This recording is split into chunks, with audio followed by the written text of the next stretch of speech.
Mbola ao anatin'ny fifampitondranam-bavaka isika ko asaiko ampitiavana ary ianao.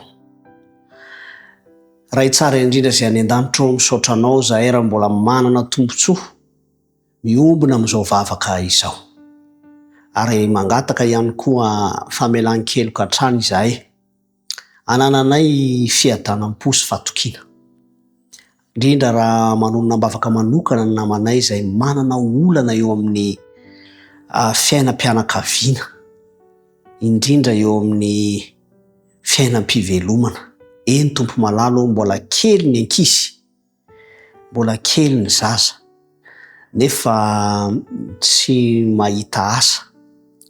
Eo am-pitadiavana koa mangataka indrindra Tompo, ianao izay mahalala ny mahasoa izany tokatrano izany, na ho an'ny lahy zany na ho an'ny vavy, dia mba hanolotra ny asa sahaza ara-potoana, satria ianao Tompo no afaka mahita ny tsipirian'ny fiainan'izany mpanomponao izany.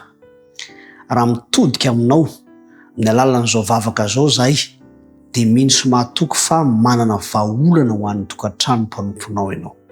Koa mpaherezo ary toany ho hery hatrany. Tononona izany vavaka izany ho amin'ny anaran'i Jesosy Kristy. Amen.